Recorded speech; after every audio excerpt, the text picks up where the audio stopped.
Bonjour Rabbi Yosef. Alors, Gmar Khatima Tova, donc nous avons dépassé maintenant Rosh Hashanah. On va essayer de réfléchir un peu sur cette période très très particulière entre Rosh Hashanah et Yom Kippour, d'accord? Vous êtes d'accord avec moi? Mais je vais vous participer parce que j'en ai marre de parler tout seul. Des fois, je me demande, mais est-ce que je suis normal de parler tout seul? Bon, c'est vrai qu'il y a des échos, qu'on entend beaucoup de gens qui écoutent, mais est-ce que vous pouvez m'aider? On va essayer de fabriquer un cours ensemble. Regardez, j'ai eu une petite idée quelques jours pendant Rosh Hashanah. J'ai réfléchi un peu. Vous allez me dire ce que vous en pensez. Regardez. Vous savez que la spécificité de Rosh Hashanah, pour arriver à Yom Kippour, on va passer par Rosh Hashanah. Okay? Si vous voulez, on va faire comme ça. Regardez. Pourquoi on commence Rosh Hashanah et après on fait Yom Kippour? Pourquoi on commence par Rosh Hashanah? Normalement, on devrait commencer. Rosh Hashanah, c'est le jour du jugement. On devrait commencer par le jugement. D'accord?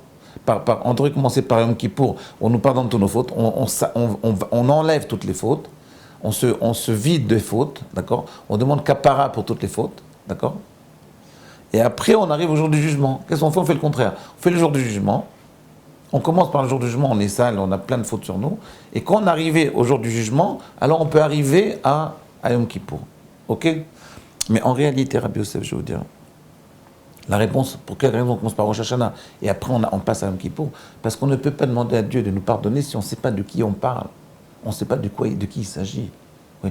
La base de tout début de tchouva, c'est d'abord de prendre conscience à qui on parle. Vous êtes d'accord, Youssef?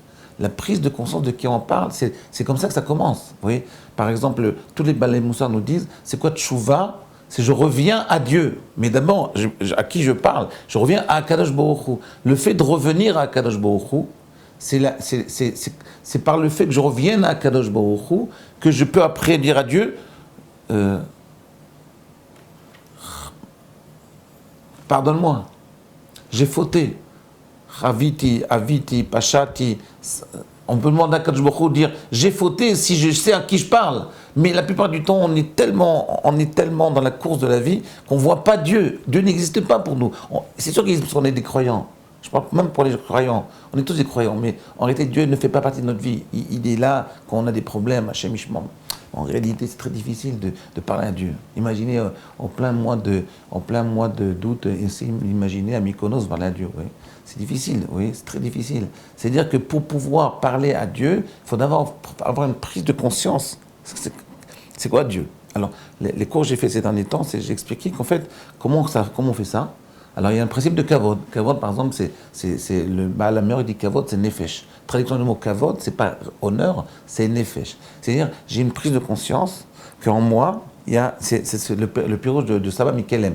C'est-à-dire, d'abord, je prends conscience que Dieu, il y a une parcelle de Dieu en moi. Si je prends conscience, si je prends conscience du kavod que j'ai en moi-même, c'est-à-dire du nefesh, de la parcelle divine qui est en moi, alors je vois le monde différemment. D'abord, je peux respecter les autres parce que je vois cette parcelle divine chez tout le monde, et puis surtout, je vois cette parcelle divine dans le monde où Dieu est caché, on ne le voit pas Dieu. Donc en réalité, la émouna, la prise de conscience de la présence de Dieu, c'est ça la malchoute d'Akadosh Baruch Hu, c'est d'abord une prise de conscience qu'en moi-même il y a quelque chose de divin. Je ne peux pas avoir une prise de conscience du divin à l'extérieur si je n'ai pas à l'intérieur. Ça commence par l'intérieur. C'est identitaire en fait. La notion de Dieu, c'est une notion identitaire. C'est-à-dire, je prends conscience qu'il y a du divin en moi, et ce divin, c'est un cadeau que Dieu m'a fait pour cette vie qui est très courte.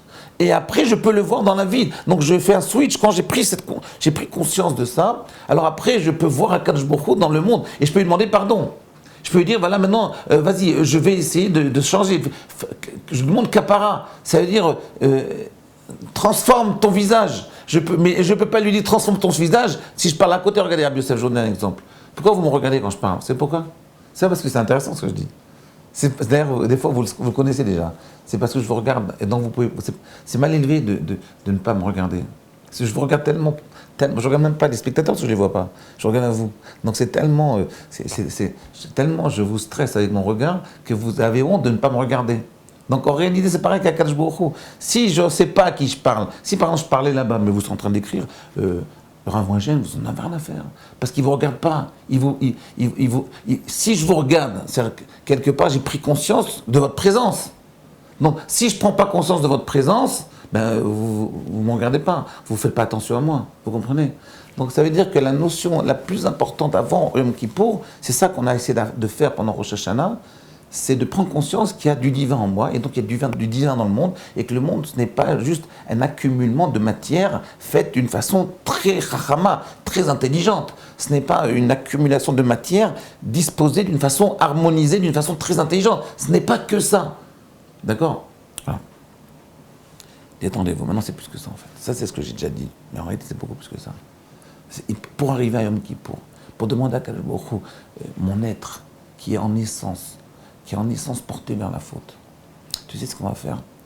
Et on va essayer de le détourner vers un but qui n'est pas son but en essence, qui est vers Akadosh Baruch Hu. On va essayer de le détourner vers toi. Détourne tes tendances naturelles négatives vers ton Créateur. Alors là, déjà, c'est plus compliqué. Comment on y arrive? Il s'est passé quelque chose de très intéressant pendant Rosh Hashanah. Je vais vous dire de quoi il s'agit.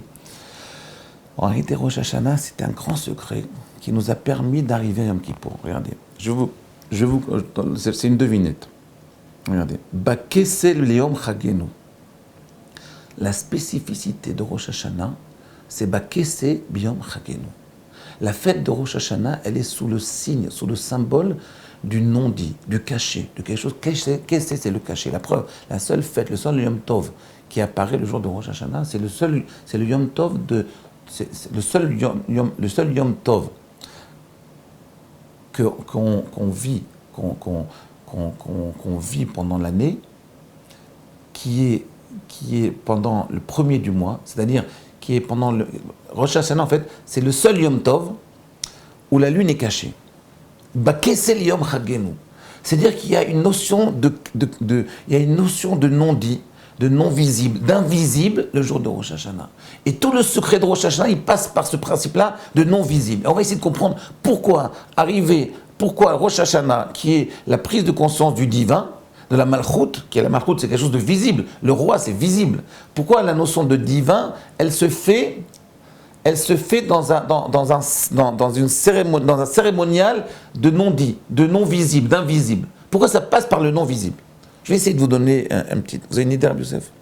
Je veux dire, j'en ai plus que ça. Regardez, quand Dieu il a créé le monde, il a créé toutes les parties du monde, il les a créées par la parole. Il a dit, chez Amar, il a parlé, il y a eu toute la création, les animaux, les meubles, toute la matière a été créée à partir de la parole.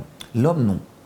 L'homme, quand Dieu il a voulu créer l'homme, il a dit une phrase, il a fait juste une introduction à l'homme. Il a dit « Naase Adam Betzal Medu ». Il a parlé aux anges et il leur a dit « Venez, on fait l'homme ». Quand il dit « Naase Adam », il ne l'a pas encore fait. « Naase », ça veut dire « Venez », c'est un projet. « Naase » en hébreu, si vous traduisez bien, c'est un projet. Venez, on va penser à faire l'homme. C'est-à-dire que la création de l'homme, elle a été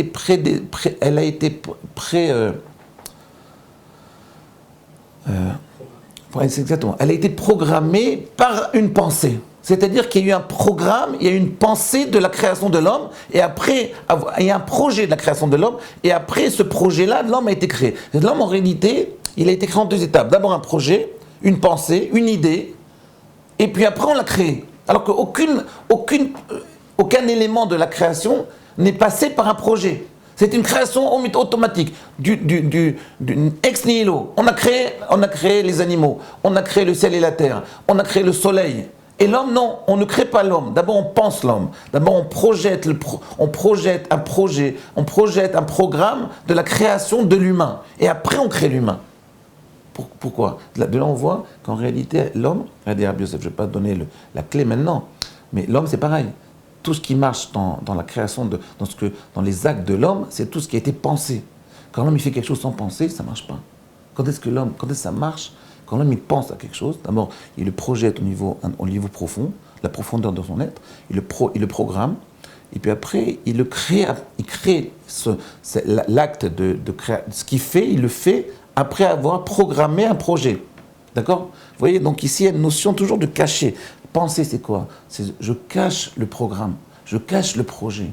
J'ai un projet que je ne dévoile pas. Et après, petit à petit, je le dévoile. Vous voyez? C'est un peu dans ce sens-là. À demain.